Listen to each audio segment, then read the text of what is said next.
Have you ever looked at a food label and said, it's organic, so it must be healthy? Well, that may not be the case. Sugar can be hidden in many different ways, like barley malt, Barbados sugar, beet sugar, and so on. I love yogurt, so I was at my local supermarket.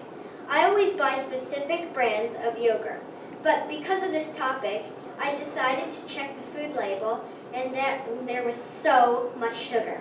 There was over 50 different kinds of sugar forms. So when you buy something, you may not know what's in its contents.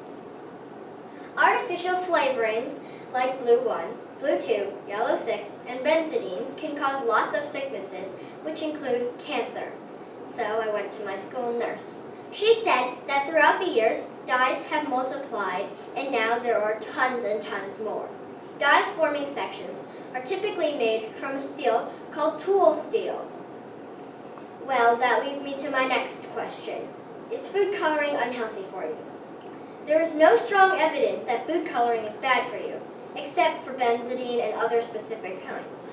Nevertheless, these dyes can cause allergic reactions and are mostly found in processed foods that should be avoided anyway. No more cake frosting for me, please! Because of this, people try to avoid food dyes anyway because of their possible side effects. I think that a good substitute for unhealthy food colorings and red is beet juice because of its staining color and bold visibility. Other fruits and vegetables can also be used to avoid the side effects. Really, any colored food can be used to dye and make color. Tartrazine, also known as yellow 5, has been associated with changes in the way you act, such as irritability, restlessness, depression, and difficulty sleeping, which are all bad for you.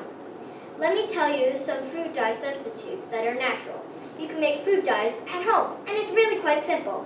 Vegetable powders are great ways to add clear color without adding extra fluid.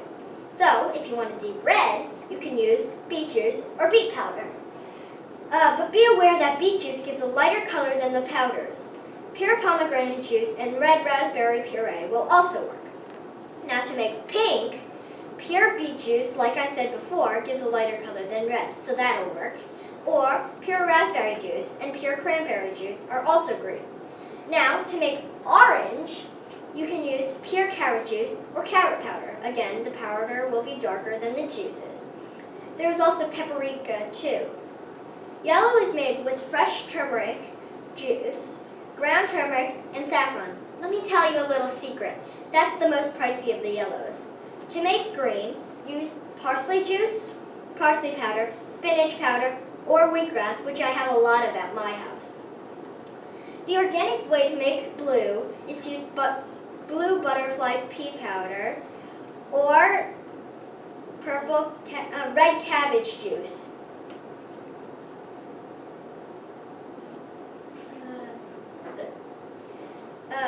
The organic way to make purple is to use pure grape juice, concentrated, or take blueberry juice.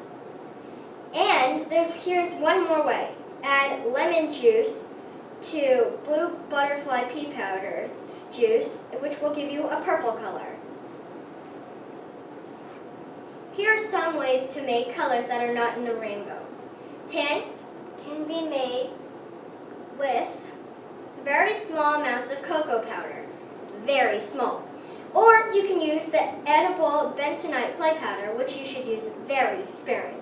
To make brown, use cocoa powder, pure espresso, instant coffee granules, or heavily steeped black tea and cinnamon.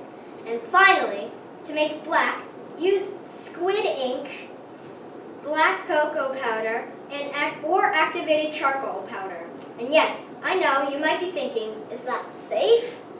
But yes, it is very safe, and in fact, it's very good for you too. So, like I said, there are many ways to avoid the side effects of food dyes by making them yourself, and it's kind of fun too. The most successful food colorings are powders that are made from deep colored fruits and vegetables. Now, don't be fooled by the words organic and natural, because food producers can be tricking you, so don't be fooled.